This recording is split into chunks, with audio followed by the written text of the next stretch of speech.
So tara, kumain na tayo at ready na talaga ang aking hapunan. Sabaw natin sa ngayon ay itong carrot, winter melon, pork, lalagyan natin ng luya, red beets, orange peel o tangerine peel, barley, pop barley, sweetened dates. Iluhan ko. Silang lahat ang ating pagsasama-samahin na palalanguyin sa isang kaserolang tubig. Ayan, at sila pakukuluan natin ng 15 minutes sa malakas na apoy at 1 oras sa mahinang apoy. Ayan, 1 oras lang, pwede na yan. Ayan, dahil kapos na tayo na naman sa oras, dahil nag-Facebook na naman ang kunyang. Kaya naman nga idol, tara, ilagay na natin ito sa kumukulong tubig. Sabi ko nga, kumukulong tubig. Kaya ayan, ang kumukulong tubig, ilagay na natin si carrot. At sila ating pagsasama-samahin, ilagay na natin. Ayan, pork ang aking nilagay dahil naka-high blood na tayo ng ating. At ilagay na natin ang ating winter melon. Isunod na natin si barley. Ayan, tumulat na agad ang aking kaserola dahil maliit lang ang aking ginamit. At ilagay na rin natin itong ating tangerine peel.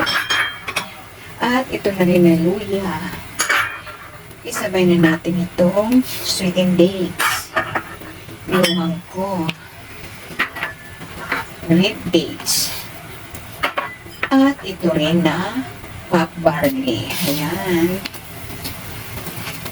So, ayan, pinagsama-sama na natin silang lahat mga idol at pakukuluan natin sila ng 15 minutes sa malakas na apoy. Ayan. Para sila'y maluto na. Nakita nyo naman yan, malakas as in, malakas ang apoy. Ayan, at pagkatapos ng 15 minutes, ihinaan natin ang apoy sa pinakamaliit na apoy. Ayan, depende yan sa kalana, huwag naman yung masyado lang wala aros, hindi na kung bumubula yung tubig. Kailangan yung kumukulong ka rin ng konti. Ayan, at isa-simmer natin ng 1 hour. At tingnan natin ang resulta after 1 hour. See you later. By the way, natakpan nga pala natin itong kaserola. Ayan. Hindi pwede hindi nakatakip yan. Kailangan nakatakip. Ayan. So, maghintay-hintay tayo ng 15 minutes and then turn the fire and to lower fire. So, ayun na nga mga idol. Kumulo na siya. 15 minutes na siya. Yan ang itsura niya pag 15 minutes na yan. So, sa ngayon, ihinaan na natin ang apoy.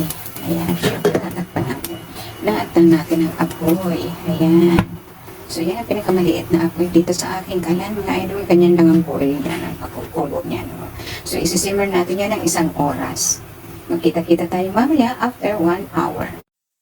Heto na nga guys, naluto na ang ating sabaw after 1 hour. Ito na ang resulta. So, tara, kumain na tayo at ready na talaga ang aking hapunan. Maraming salamat sa panonood. Bye-bye and God bless.